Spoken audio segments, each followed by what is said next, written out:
هل الضياء على وجوه العابدين إيمانه قد جاء يروي الظامئين رمضان فيه আবু হুরায়রা রাদিয়াল্লাহু তাআলা আনহু একটি সহিহ বর্ণনাতে বলেছেন যে একদিন রাসূলুল্লাহ সাল্লাল্লাহু আলাইহি ওয়াসাল্লাম মিম্বারে আরোহণ করছিলেন।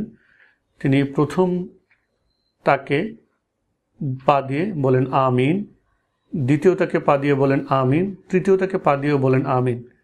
সাহাবায়ে কেরাম রাদিয়াল্লাহু আনহুম আজমাইন ওনারা জিজ্ঞেস করলেন, ইয়া রাসূলুল্লাহ, আপনি কেন আমিন বলেছেন? তিনি তখন বলেন যে জিবরিল আমিন আমাকে জানিয়েছেন যে 3 ব্যক্তি ধ্বংস হোক, এবং আমি আমিন বলেছি। প্রথম ব্যক্তি হলো সে যে ব্যক্তি রমাদান মাস পেল। এর মধ্যে এক ব্যক্তি হলো সে যে রমাদান মাস পেল কিন্তু সে নিজের গুনাহ মাফ করিয়ে রাখতে পারল না।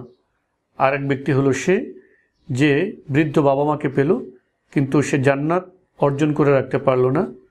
তৃতীয় হলো সে যে ব্যক্তি আমার নাম শুনল কিন্তু সালাত সালাম পাঠ করল না। তো রাসূলুল্লাহ জিবরিল আমিন দোয়া করেছেন এবং রাসূলুল্লাহ সাল্লাল্লাহু আলাইহি সাল্লাম আমিন বলেছেন। এমন একটি দোয়ার ব্যাপারে আমাদের কি ধারণা হতে পারে, এবং আমাদেরকে কনক্লুশন ড্র করা উচিত। প্রত্যেকের ব্যাপারে নিজেকে জিজ্ঞেস করে নেওয়া উচিত যে আমি কি ধ্বংসপ্রাপ্তদের অন্তর্ভুক্ত হতে চাই? যে ব্যক্তি রমাদান পেল এবং নিজের গুনাহ মাফ করিয়ে রাখতে পারল না, সে ধ্বংস হোক। জিবরিল আমিন দোয়া করছেন এবং মুহাম্মদ সাল্লাল্লাহু আলাইহি সাল্লাম আমিন বলছেন।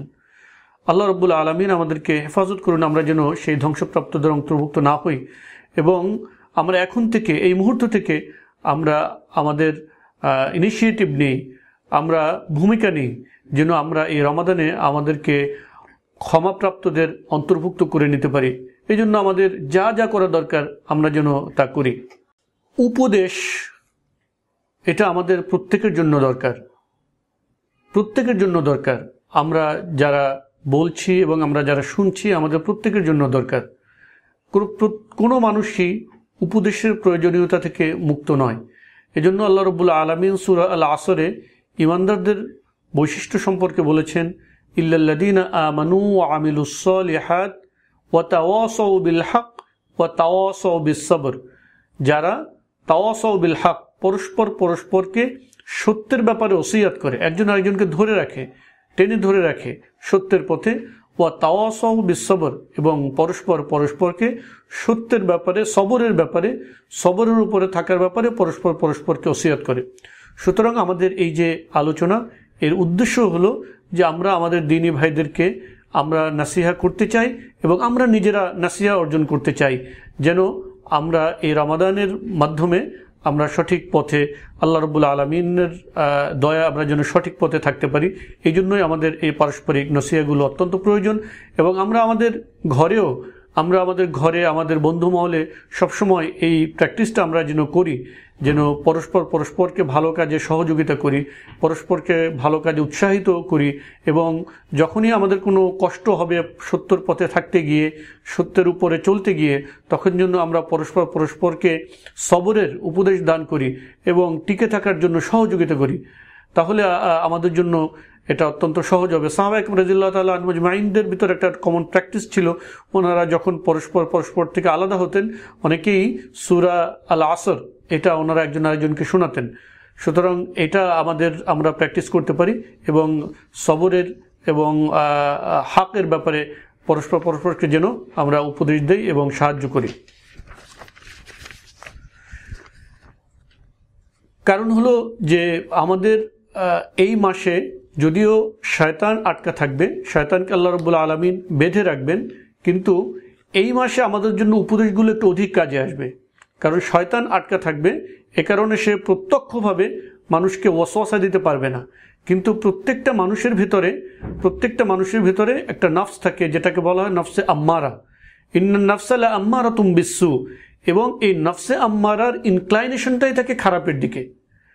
যখন তার খারাপের দিকে ইনক্লাইনেশন থাকে এবং শয়তান তাকে ওয়াসওয়াসা দেয় এবং তার মানুষের ভিতর থেকে যারা খারাপ বন্ধু তারা তাকে ওয়াসওয়াসা দেয়, তখন সে খারাপের দিকে ধাবিত হয়। যেহেতু প্রধান শয়তান এই মাসে তাকে আল্লাহ রাব্বুল আলামিন আটকে রাখবেন, এ কারণে সাধারণ মানুষের ভিতরেও একটা পরিবর্তন আমরা দেখতে পাবো এবং খারাপের দিকে মানুষ কম যাবে। অনেক খারাপ মানুষও এই রমজান মাসে ভালোর দিকে থাকে, এই জন্য খারাপের ওয়াসওয়াসাটা কম আসবে। এবং নফসে আম্মারাকে কন্ট্রোল করাটা এখন আমাদের দায়িত্ব, যে আল্লাহ রাব্বুল আলামিন শয়তানকে শিকলবদ্ধ করেছেন, আমরা যেন আমাদের নফসে আম্মারাকে শিকলবদ্ধ করি এবং সত্যের কাজ পথে ভালো কাজের দিকে এগিয়ে যেতে চেষ্টা করি।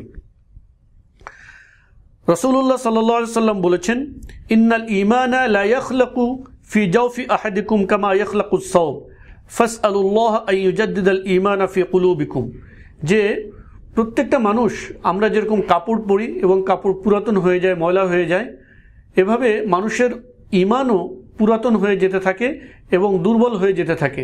সুতরাং তোমরা আল্লাহর কাছে দোয়া করো যেন আল্লাহ তাআলা তোমাদের ঈমানকে নবায়ন করে দেন, ঈমানকে শক্তিশালী করে দেন।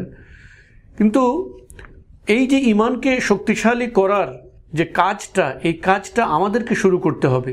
যে কোনো ক্ষেত্রে, যে কোনো কাজের ক্ষেত্রে, সত্যের পথে যাওয়ার ক্ষেত্রে আল্লাহ রাব্বুল আলামিন আমাদেরকে সাহায্য করবেন, সহযোগিতা করবেন এবং নানাভাবে সাহায্য করবেন, কিন্তু কাজটা শুরু কিন্তু করতে হবে আমাদেরকে।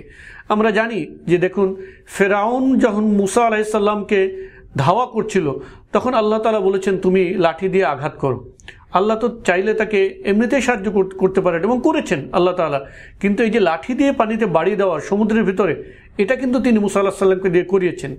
মারিয়াম আলাইহিস সালাম তিনি যখন অসুস্থ ছিলেন একাকী অবস্থাতে, তখনও তাকে আল্লাহ তাআলা বলেছেন তুমি খেজুর গাছ ধরে ঝাঁকি দাও, তোমার জন্য খেজুর পড়বে। এই যে ঝাঁকি দেওয়ার কাজটা, এটা কিন্তু আল্লাহ তাআলা তাকে দিয়ে করিয়েছেন, এরপরে আল্লাহ তাআলা সাহায্য করেছেন। তো যে কোনো কাজের ক্ষেত্রে আমাদেরকে ইনিশিয়েটিভটা প্রথম নিতে হবে, পদক্ষেপটা আমাদেরকে নিতে হবে। আমরা যখন আন্তরিকভাবে চেষ্টা করব, পদক্ষেপটা নিব, তখন বাকি সাহায্যটা অবশ্যই ইনশাআল্লাহ আল্লাহ তাআলা আমাদেরকে করবেন। আল্লাহ রাব্বুল আলামিন আমাদেরকে সাহায্য করবেন, কিন্তু আমাদের চেষ্টাটা শুরু করতে হবে। ইউসুফ আলাইহিস সালামের কথা আমরা জানি, তিনি বদ্ধ দরজার দিকে দৌড় দিয়েছেন। যখন তিনি দৌড় দিয়েছেন, আল্লাহ তাআলা খুলে দিয়েছেন দরজা। এই দৌড় দেওয়ার কাজটা, এই যে সাগরের উপরে লাঠি দিয়ে বাড়ি দেওয়ার কাজ, এই খেজুর গাছ ধরে নাড়া দেওয়ার যে কাজ, এই কাজটা যদি বান্দা, এই কাজটা কোনো ব্যাপার, এই কাজটা কোনো কাজ না, কিন্তু এটা বান্দার পক্ষ থেকে একটা ইনিশিয়েটিভ, যে বান্দা শুরু করেছে। তারপর আল্লাহ তাআলা সমুদ্রের ভিতর রাস্তা বানিয়ে দিয়েছেন, বদ্ধ দরজা খুলে দিয়েছেন, খেজুর গাছ থেকে খেজুর পড়েছেন। খেজুর গাছের গোড়া ধরে নাড়া দিলে খেজুর গাছ কিন্তু নড়ে না, কিন্তু চেষ্টাটা বান্দার পক্ষ থেকে এটা আল্লাহ তাআলা দেখতে চান।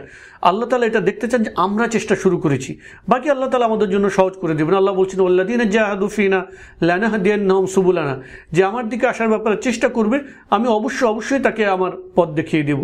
রাসূলুল্লাহ সাল্লাল্লাহু আলাইহি ওয়াসাল্লাম বলেছেন ইযা তাকাররাবাল আবদু, হাদিসে কুদসির ভিতরে আল্লাহ তাআলা বলেছেন ইযা তাকাররাবাল আবদু ইলাইয়া শিবরান তাকাররাবতু ইলাইহি যিরাআন, যখন কোনো বান্দা আমার দিকে এক হাত আসে তখন আমি তার দিকে দু হাতে গিয়ে যাই।